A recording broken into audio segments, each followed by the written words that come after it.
Welcome to the interview room. Muzzy checking in, the time's here. How you all doing? All right, let's begin. Let's have a chat about the fact that I want to interview the best fighters in the world, and that's that. Had a lot of guests from everywhere, all across the globe. Fighters tell me about the journey. Hey guys, Mudzy here from Muay Thai Interviews again. Today I'm joined by two people, Nik and Ood Hjalmarsson. They are the highly successful gym owners of Santai up in Chiang Mai. How are we, guys? Very good, thank you. Thanks for giving me a bit of your time. I know you got in contact with me a bit while ago, and I've been a little bit lazy and a little bit busy, probably 50-50. So I appreciate your patience. So how long has Santai Gym been operating for in Chiang Mai, and how did it all happen?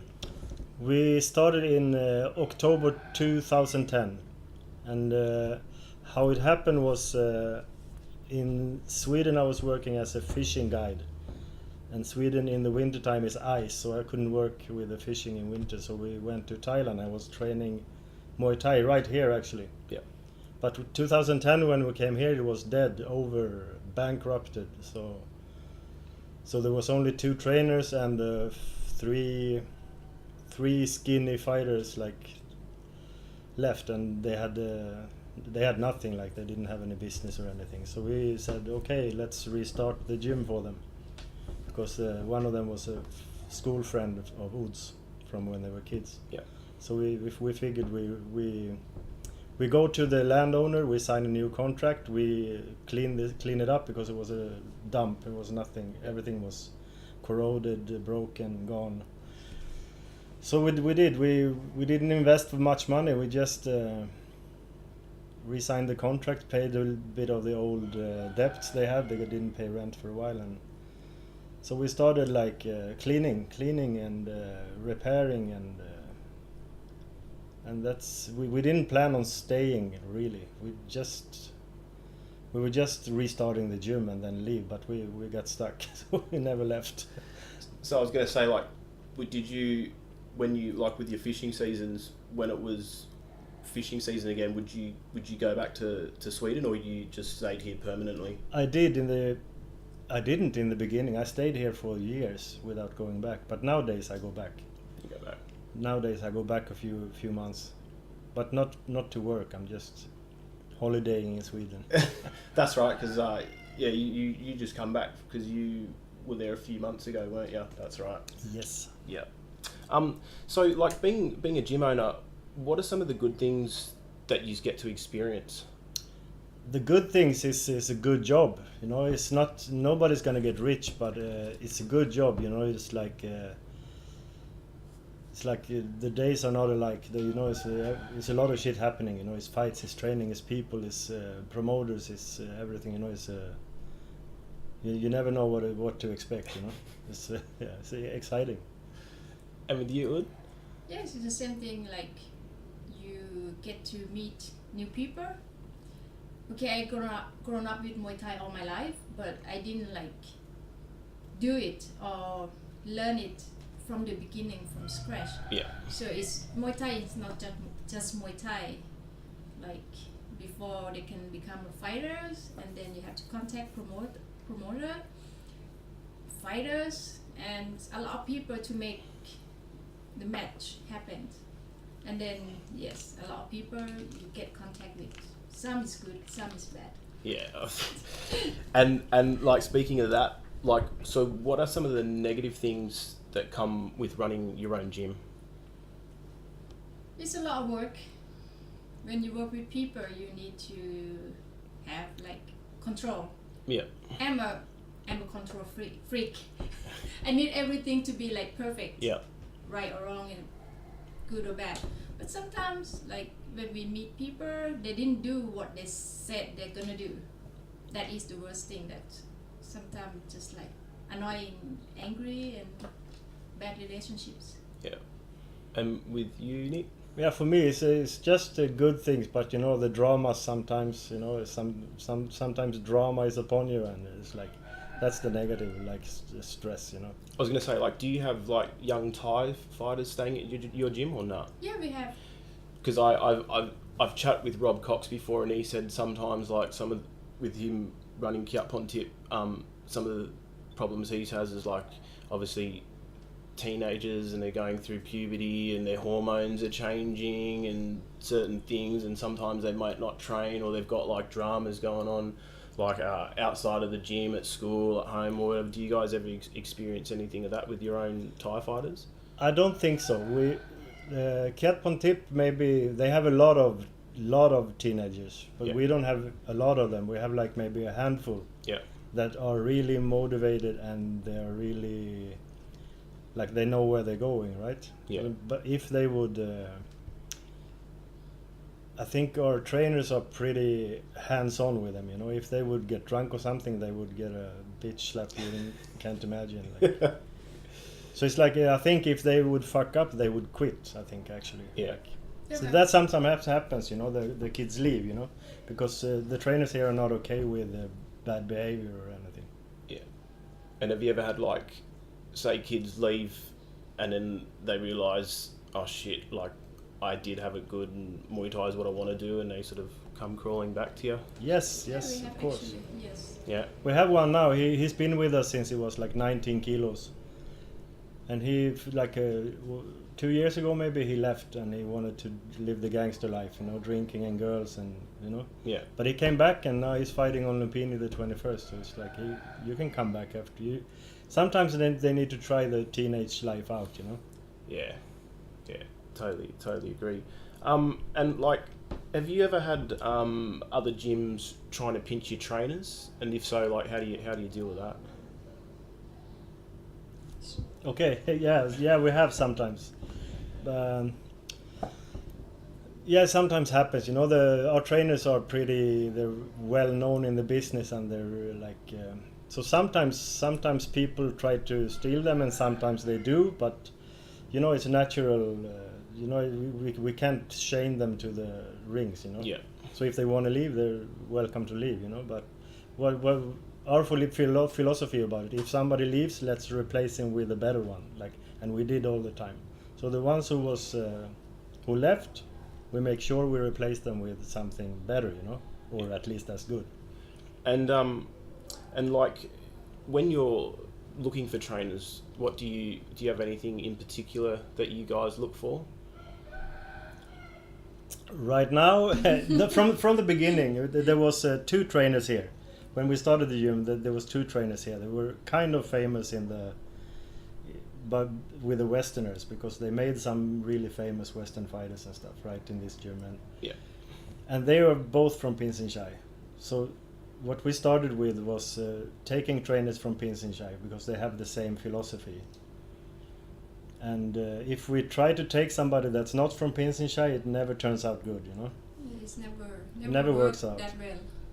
So that's what you sort of stick to now. Yeah, we go on. If I would need a new trainer, I would call the existing trainers in and talk to them about who we're gonna bring. Like. And how many trainers do you currently have working at Santai at the moment? Right now we have 7. 7. 7.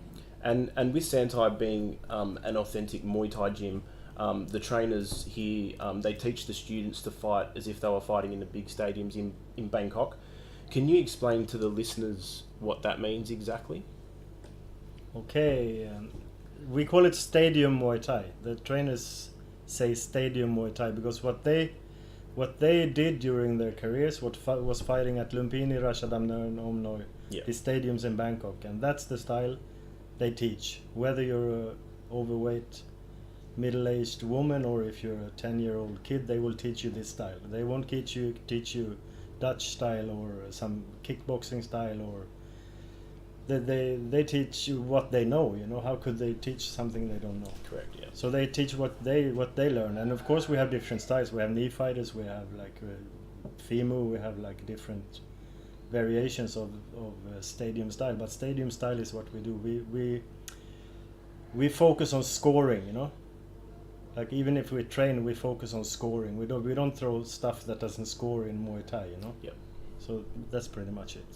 How do you find, like, if you've got fighters that fight internationally, like how do you have to change their styles because if we go to different countries, obviously sometimes they look for different things. Like I know, like in Australia, they sort of score it like boxing. So if you're fighting 5 rounds, they score it. So if you win the first 3 rounds, 10-9, 10-9, 10-9, then you can basically have rounds 4 and 5 off. But because you've won the first 3 rounds, you've won the fight. Whereas Thailand, basically rounds 1 and 2 don't mean bugger all.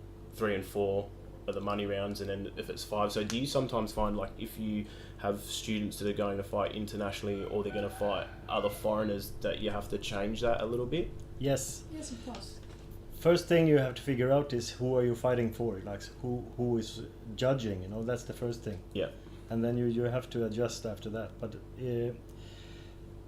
what we think like really strong is if you start with Muay Thai, you know, you start with Muay Thai as it taught in Thailand, you know, what formed Sanchai, what formed Yodsanklai, what formed Buakau. Yeah. You can do the other shit later, you know. You can do it good, but not the other way around. You cannot learn some other form of kickboxing and then go to Thailand and win in Lumpini. No way, it's Correct. not gonna happen. But the other way around, yes, will happen. Yeah. And like I would say that Santai is probably considered the best gym in Chiang Mai to train at if you want to take your fight game to the next level, and it's got an excellent reputation. Why do you think that is, and what do you think sets you apart from all the other gyms in Chiang Mai? It's like Nick said before, like we teach, like the trainer teach the way they've been taught, and then we teach differently. We teach the way they're fighting at big stadium. We don't want to teach like Muay Falang or K1 or other stuff, or we don't want to teach as you prefer. We teach like we prefer to fight in the stadium. That's why, I think. And so what do you feel is a secret to your prolonged success?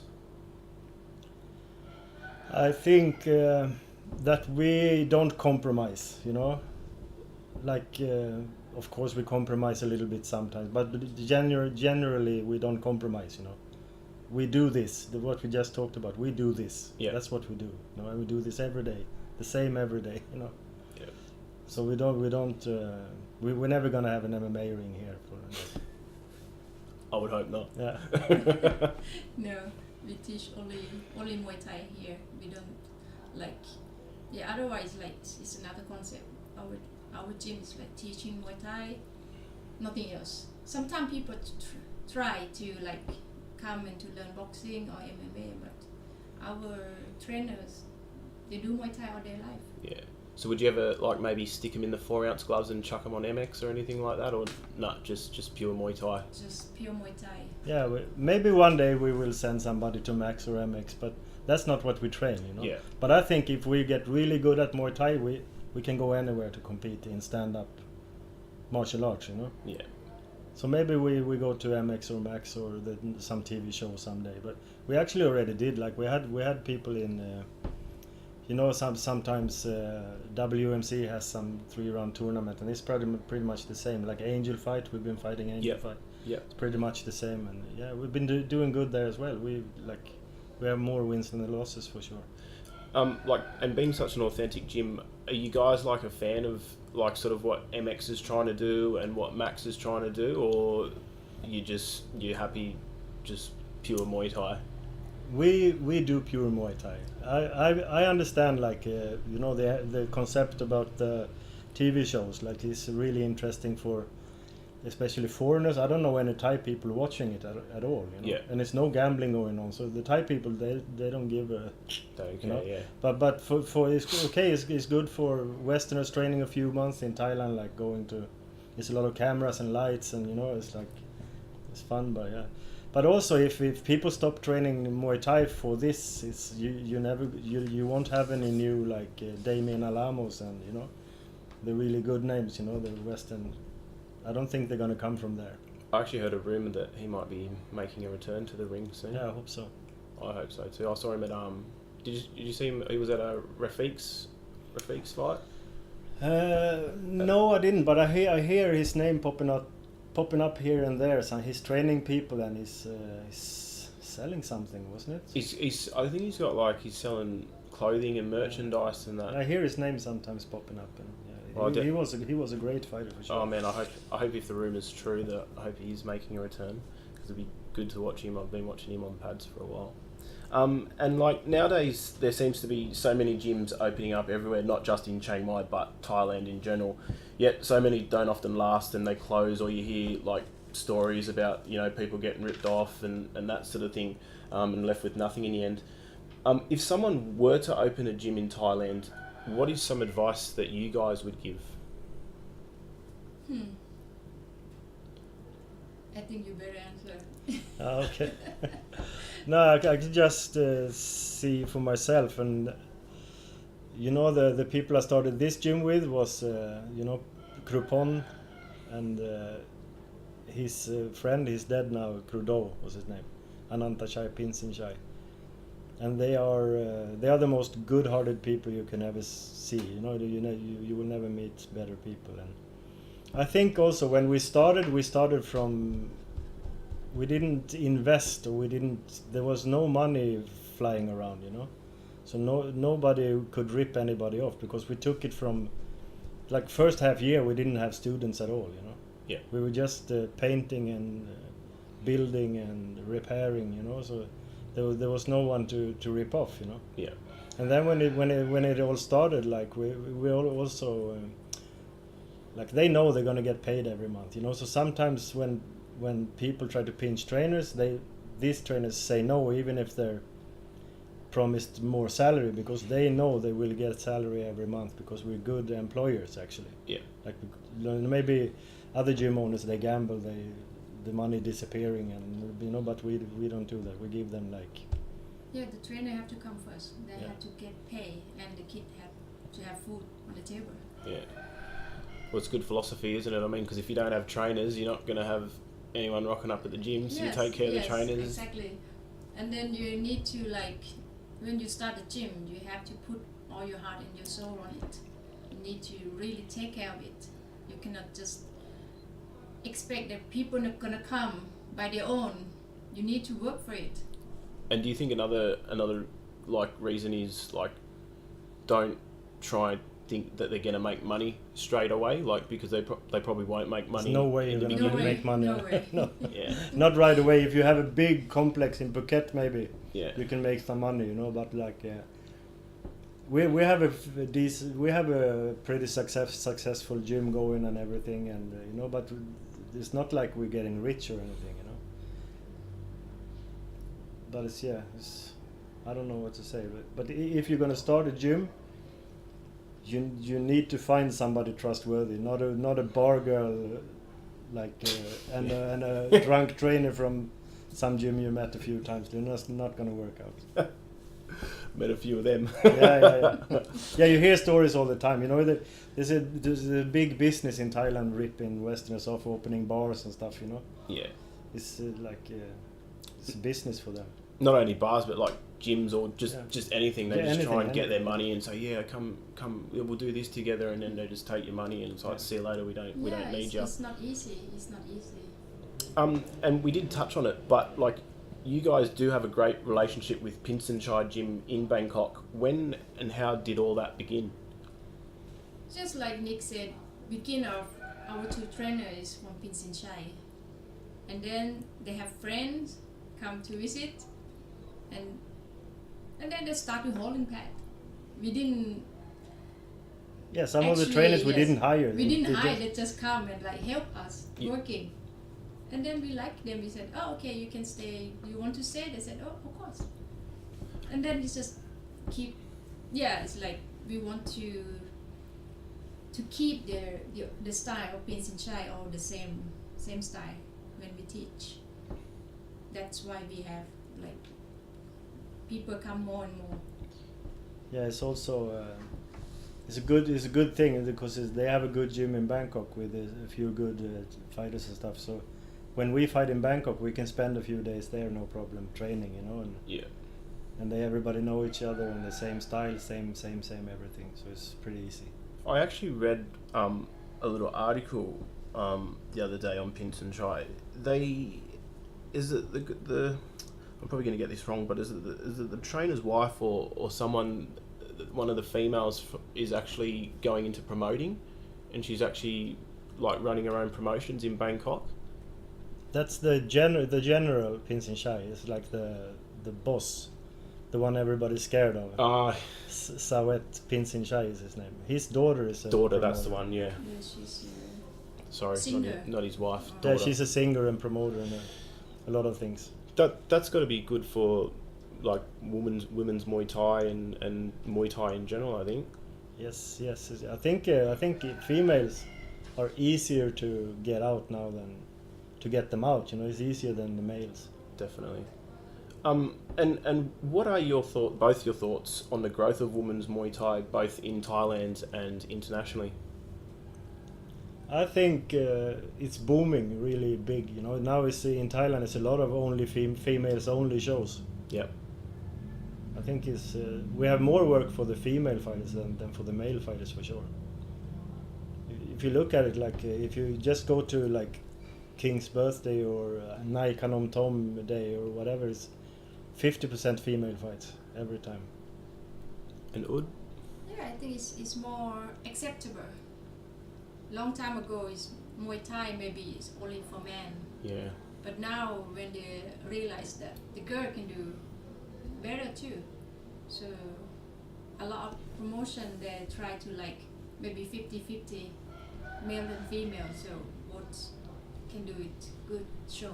And like you yourself, you're fairly quite prevalent and you're very, very much actively involved in Muay Thai and getting people fights and that sort of thing.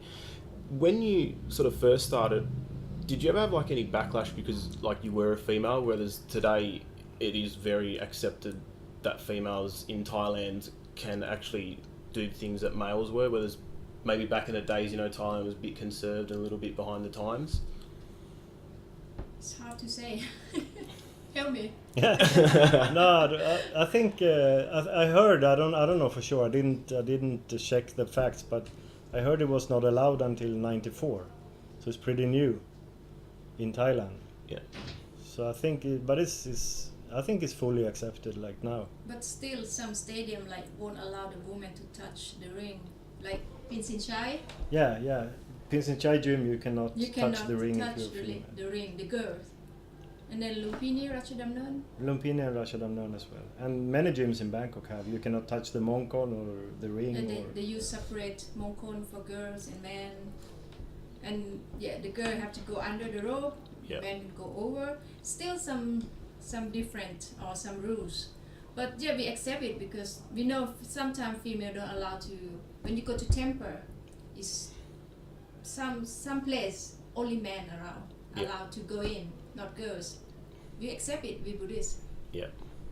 Okay, nice. And I also think that the women's Muay Thai scene in Chiang Mai is quite strong. And I would say when it comes to matching foreigners to fights, that it's actually a lot stronger than the men's scene at the moment. Would you guys agree on that and discuss your points, your views on that? I think we have more girls fighter in Chiang Mai. Maybe we have more girls here. I don't know. I know. Yeah, I just got a hold of the ranking from one of the big organizations, you know. And the females below 50 kilo was like 90% from northern Thailand, like 45, 48 kilos. Everybody's from here. If you go to Tapah Stadium any night of the week, Yeah. you can see half the word ranking sitting there. So that's why, you know, I think it's a lot of Lampang, you know. Lampang has a sports school. And it's a lot of good girls there. But I also think the matchups are quite good. Like, and you'll know what I'm talking about. Like, when I see foreign females versus Thais up in Chiang Mai, usually the fights they're pretty good and they're pretty evenly matched. But when you see a foreign guy fight a Thai, it can be 50-50 whether it's going to be a good hard fight or if it's the Thai's just going to not want to be bothered because whether he's in there for 5 rounds or 1 round, he's still going to get the same check. Or it can go the opposite way where you just get completely outmatched by a Thai and he absolutely flogs you and you probably should never have fought him in the first place. Yeah, I have. I think the reason the female scene is so good is they have so many good females here, you know. So when our Western females are gonna fight, like it's easy to talk to the promoter because we always want 50-50, you know. We don't want to know who's gonna win before. Yeah. That's like that's what we want with the fights, you know. We don't want to win. We want a good fight. Who wins, not important. You know? Yeah. So it's much easier with the females, but with the males, I think also it's like a 20-year-old tradition, you know, of Westerners bashing Thais, you know. It's like if you go to tourist stadiums and you watch a fight between a foreigner and a Thai, foreigner wins 95% of the fights. Yeah. And the promoters are so used to this. It's in their backbone, you know. But we always try to like make sure you get somebody who fights 5 rounds, because we need 5 rounds. We train for 5 rounds and we want to fight 5 rounds. We don't want to win KO in round 2 or something, you know. I remember watching probably maybe a year or 2 ago. You had 2 good foreigner fighters. I think it was his name Esteban? Yeah. The Spanish guy, and there was a little Syrian guy.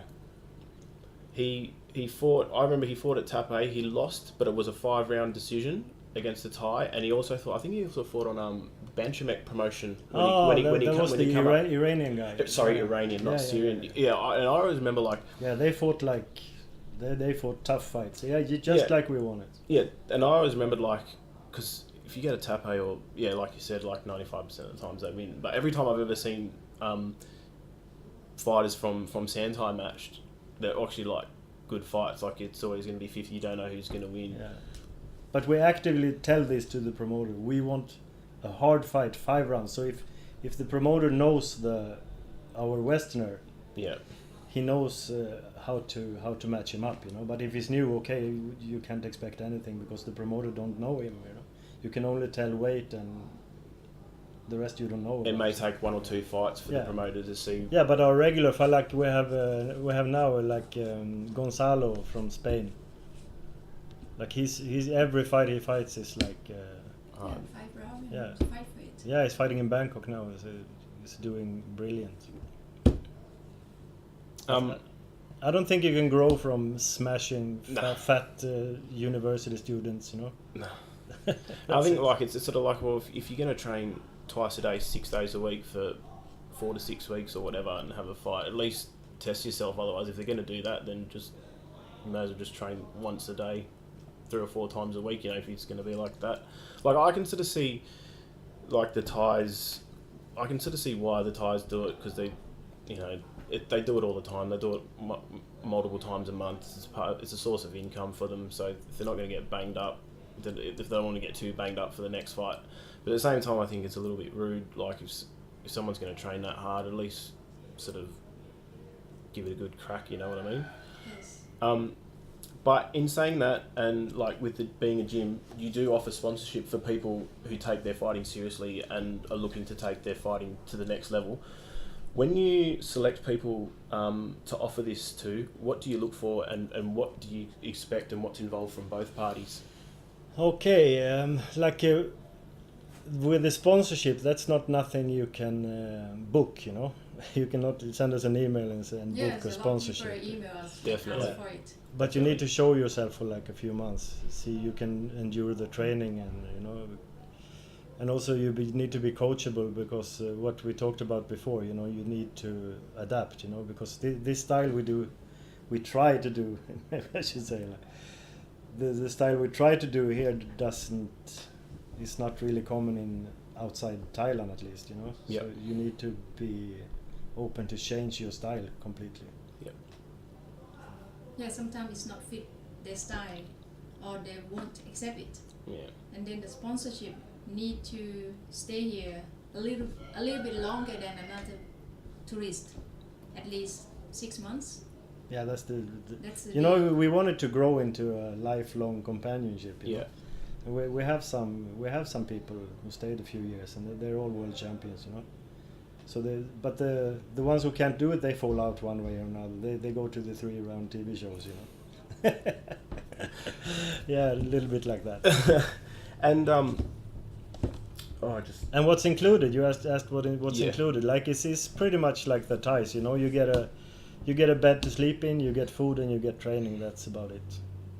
And do they expect anything from you? And so obviously, like their end of the bargain is to show up to training, train hard, fight, be coachable, all that sort of thing. Do they ever expect anything from you guys in return or anything like that, as in like support or anything like that?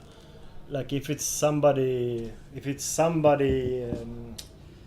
that grew into the family, you know, we help them with what we can, of course. Like, but you know, it's like in the beginning they earn a few thousand per fight. We give them the whole purse. Yeah. When they fight, like in northern Thailand and stuff.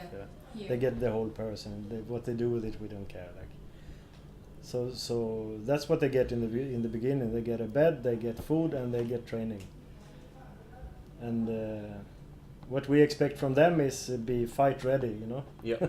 That's about it. And they help the other Thai fighters with their duties, like dishes and cleaning the gym, shit like this. And do you have like a set number of not scholarships, but sponsorships? Do you have like a set number, so you, like whatever the number is, or it's just whoever deserves one will deserve one? No, we go by gut feeling on this one, you know.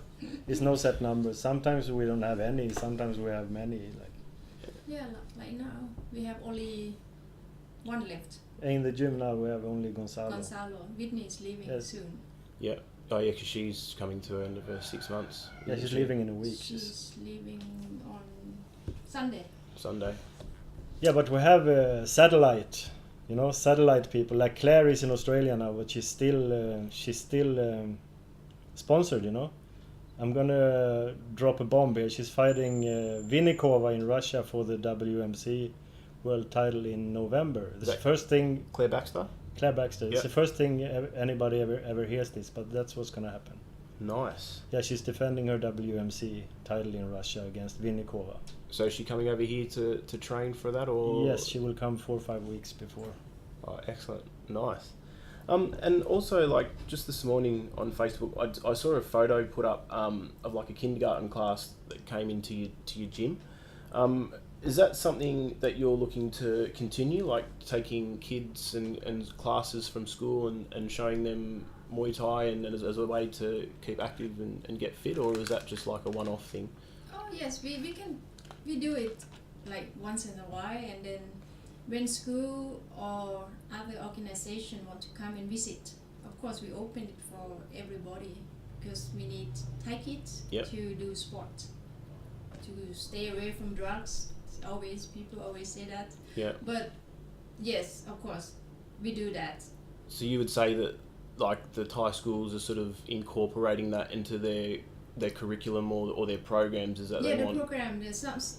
Most of the school they have program for doing sport or visit sports activity. Yeah. Sometimes we have what do you call Victoria's school? Yeah, The orphanage. Orphanage, yeah. Yeah. Things like this we welcome. Like we don't charge or anything. It's just if kids want to come have a look at Muay Thai, we will show them. Like, And then every day we have kids from school from in Sangkampang. Yep. They want to come and train. Yeah, we allow them to come here and train for free. Yeah. If we have time, the trainer have time, they teach them. If they don't have time, kids can just like kick the bag. Yeah. Learn by themselves, because most of Thai people don't know Muay Thai from when they were born. Yeah. Would you say that, like obviously Muay Thai is as popular as ever with the Western culture? Would you say it's getting more popular or less popular with the Thai culture now that you've got like computers and phones and football is another big factor, internet, that sort of thing?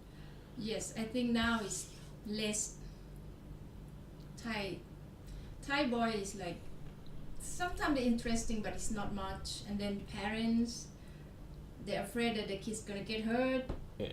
And then here come computers, school, more another activity, like football and another stuff.